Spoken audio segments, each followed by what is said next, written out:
السلام علیکم ورحمۃ اللہ وبرکاتہ۔ ماہ مبارک رمضان جیسا کہ آپ جانتے ہیں کہ رحمتوں کا، برکتوں کا، مغفرتوں کا مہینہ ہے۔ تو جب اس میں روزہ رکھو تو سرکار کائنات صلی اللہ علیہ وآلہ وسلم ارشاد فرماتے ہیں وَاذْكُرُوا بِجُوعِكُمْ وَعَطَشِكُمْ فِيهِ جُوعَ يَوْمَ الْقِيَامَةِ وَعَطَشَ۔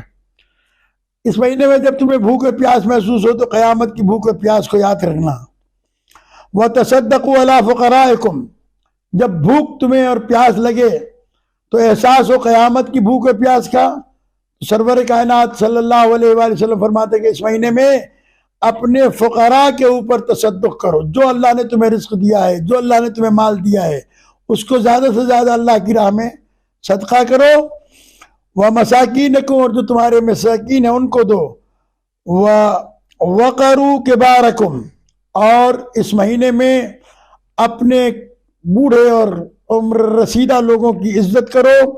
وَارْحَمُوا صِغَارَكُمْ، اور اپنے چھوٹوں کی اوپر رحم کرو۔ وَصِلُوا أَرْحَامَكُمْ، اور صلہ رحمی کرو جن کی صلہ رحمی تمہارے اوپر لازم ہے۔ وَحْفِظُوا أَلْسِنَتَكُمْ، اور اپنی زبانوں کی حفاظت کرو۔ وَغُضُّوا عَمَّا لَا يَحِلُّ النَّظَرَ إِلَيْهِ، اور جن کی طرف نظر کرنا جائز نہیں ہے ان سے اپنی نظر کو پاک رکھو۔ ابصارکم، اپنی آنکھوں کو بچا کے رکھو۔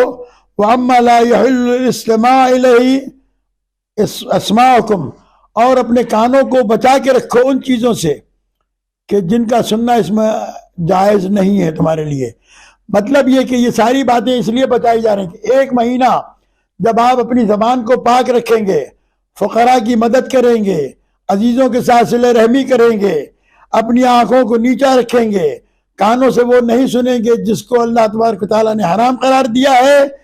وَتَحَنَّنُوا عَلَىٰ أَيْتَامِ النَّاسِ، اور لوگوں کے یتیموں کے ساتھ خوش اخلاقی کے ساتھ پیش آؤ۔ یتحننوا علی ایتامکم، تو تمہارے یتیموں کے اوپر بھی لوگ اچھے طریقے سے ان کے ساتھ پیش آئیں گے۔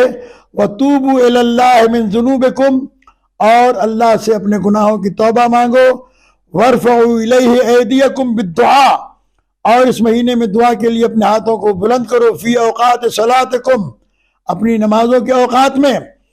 فإنها أفضل الساعات، اس لیے کہ اس مہینے کی ساعتیں بہترین ساعتیں ہیں۔ ينظر اللہ عز وجل فیہا بالرحمت، اللہ تبارک و تعالی رحمت کے ساتھ اس مہینے میں اپنے بندوں کے اوپر نظر کرتا ہے۔